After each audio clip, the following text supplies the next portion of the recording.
Marina, estou muito bem, graças a Deus. Esse dia já começou animado, estou aqui disposta a esclarecer qualquer dúvida e ajudar aí nossos seguidores a ter bons resultados em sua caminhada para a cidadania italiana. Para a gente que não sabe o que é você pode falar um pouquinho de você, que você é uma doutora, uma advogada, pode contar a sua história um pouco? Posso? Bom, eu sou advogada aqui no Brasil, sou formada na Universidade Católica Dom Bosco, no Mato Grosso do Sul, e eu iniciei na área de cidadania quando comecei a correr atrás da minha cidadania. Aí eu comecei a pesquisar, a estudar, e um pouquinho compulsiva por conhecimento nessa área, devido à necessidade, né, de saber, de fato, como que funciona a cidadania italiana. Quando eu me vi, eu já estava respondendo perguntas em grupos, participando ativamente, e aí, na época, eu comecei a oferecer para ajudar outras pessoas. A ideia, eu comecei a trabalhar com a cidadania, ajudando outras pessoas. E aí, quando eu vi que tinha bastante cliente me procurando, comecei a fazer ações. E aí, chegou um momento que eu tive que escolher entre a carreira que eu estava vivendo ou se eu iria dedicar exclusivamente à cidadania italiana, visto que não tinha mais como conciliar. E então, tomei a decisão e aqui estou, vivendo exclusivamente em função da cidadania italiana, da cidadania portuguesa, em ajudar pessoas a conseguirem uma nacionalidade e viver legalmente na Europa. Perfeito. Eu vou fazer a você uma pergunta que a gente vai fazer amigo, mas eu depois falo sempre com você. Por isso, é melhor que eu responda você agora. O que é a retificação? Por que a gente tem que fazer retificação de documento? Depois, a gente não sabe, às vezes você pode fazer a retificação no cartório, às vezes no juiz. Por quê? O que é tudo isso? Tá, vamos lá. A retificação é simplesmente consertar, vamos dizer assim, arrumar, corrigir a documentação de toda a nossa linhagem. O que acontece? Quando houve a transição dos documentos entre o italiano para o Brasil, muitos erros aconteceram devido à tradução, devido à própria dificuldade de linguagem, devido às circunstâncias dos nossos cartórios no Brasil, que ainda era precário, ainda era inicial, né? Então, muitos erros foram repassados. Além disso, muitas pessoas chegavam no cartório e apenas falavam as informações. Elas não tinham documento para comprovar. Então, essa virou assim, um telefone sem fio. Tem uma brincadeira aqui no Brasil que a gente chama de telefone sem fio. É quando você fala uma coisa para uma pessoa e chega diferente na outra. Então, foi mais ou menos. Olha, esta brincadeira. Né? Então, assim, o Dante Caos, o italiano, chegava no Brasil, falava uma coisa, e a pessoa que escrevia essa coisa já entendia outra. Quando chegava na certidão do filho dele, já virava outra. E assim foi prolongando diversos erros nas nossas gerações, nas certidões, que para a cidadania italiana é importante que eles estejam corrigidos, estejam coerentes com as nossas raízes. Isso porque a Itália quer ter certeza da nossa descendência, para evitar qualquer dúvida, e também porque com o crescimento, infelizmente, de irregularidades em relação ao processo de cidadania, cada vez tornou-se mais exigente o processo para o reconhecimento. Então, por isso que nós sempre prezamos por retificar toda a documentação, para evitar que você tenha o desgosto de chegar lá na frente e se deparar aí com uma situação ruim por não ter a documentação correta. Entendi. É porque, às vezes, a gente pode ir no cartório e outra vez a gente não pode ir no cartório fazer a retificação. Então, na verdade, é assim.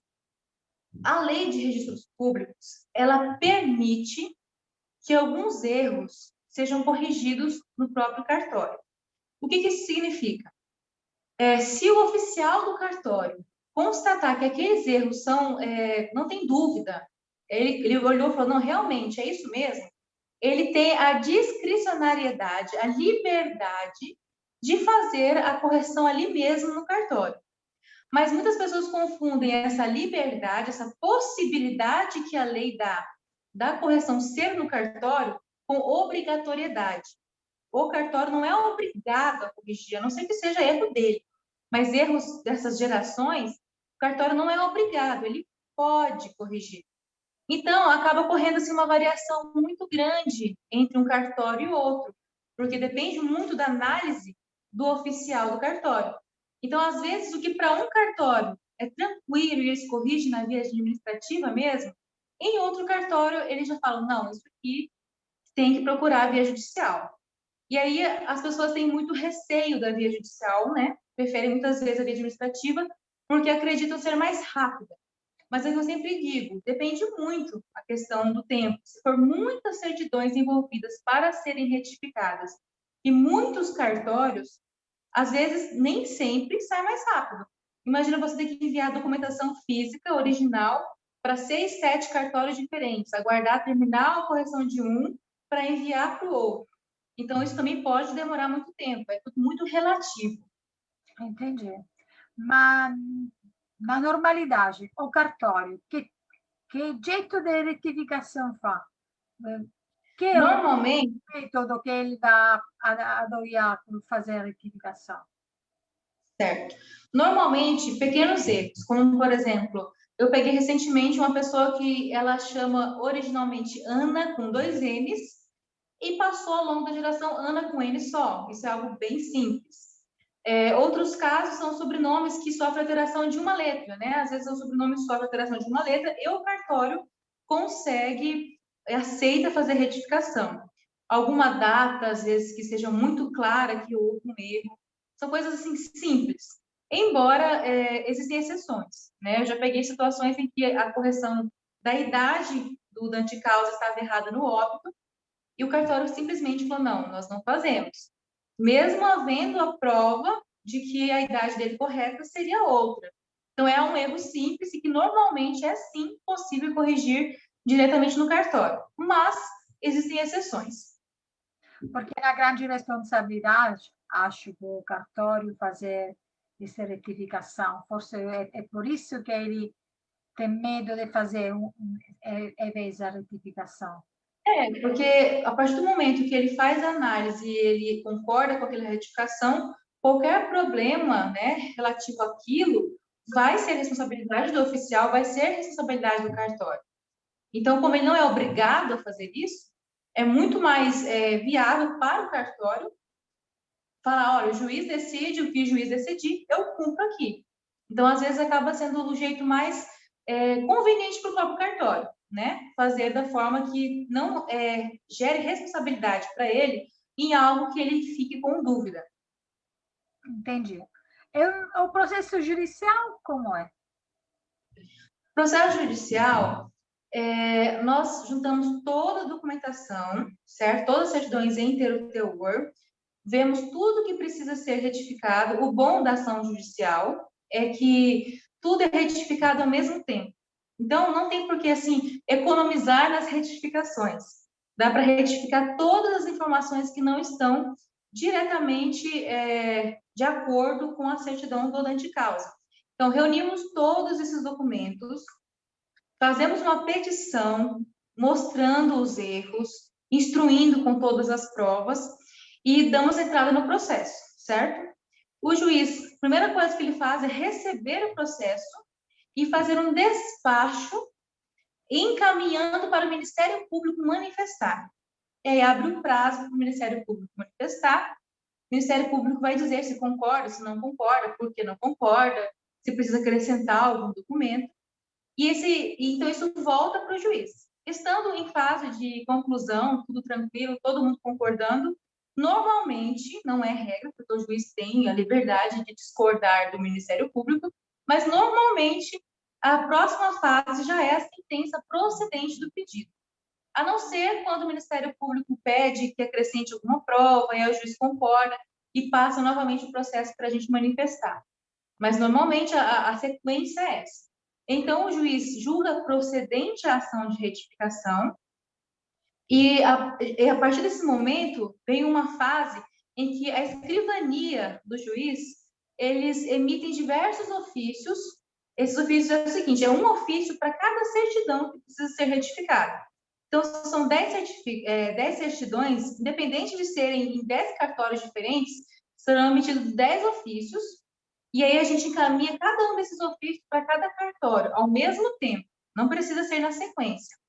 E aí cada cartório dá cumprimento e já pode ser solicitada a certidão retificada, que é a certidão que é tão sonhada para dar prosseguimento no processo para apostilamento e tradução. Quanto tempo demora no juiz isso? Quanto tempo demora a ação? Sim.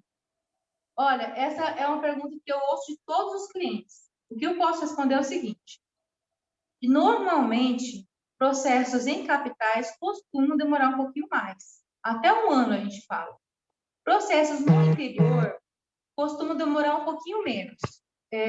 Geralmente, quando eu faço análise, eu procuro escolher entre as possibilidades qual cidade tem mais chance de ser mais rápido, mas eu sempre deixo claro que isso é uma tentativa de fazer com que o processo ocorra mais rápido, mas nada é garantido. A partir do momento que a ação está protocolada e está na mão do juiz, é o tempo do andamento das ações da fila de processos do juiz.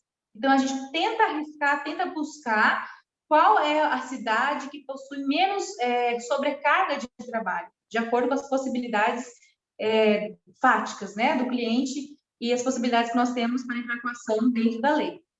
Então, a partir deste momento, que está na mão do juiz, aí é relativo. Mas, em média, os meus processos, pelo menos que eu tenho dado andamento nos últimos meses, assim, tem durado 4, 5 meses, 6 meses é uma média geral. Mas já tive ação com sentença em 11 dias. É claro que foi uma exceção e foi uma felicidade imensa, mas não é regra.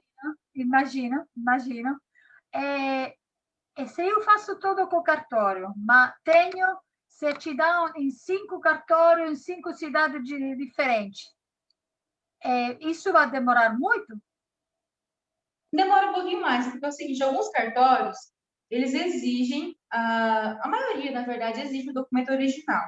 Tem alguns que falam, não, pode ser até cópia autenticada, mas muitos exigem todos os documentos originais. A certidão do dante de causa apostilada, as certidões da família.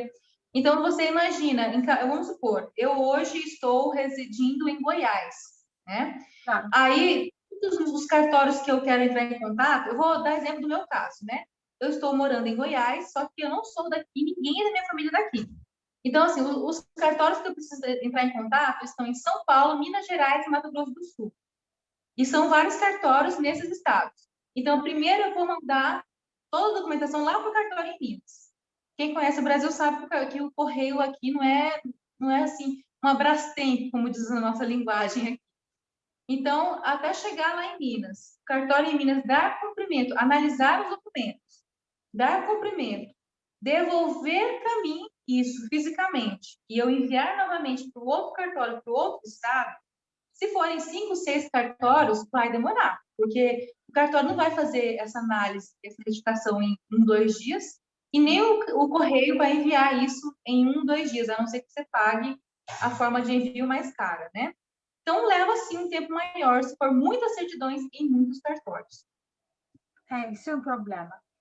Ok, você foi muito clara, explicou tudo isso.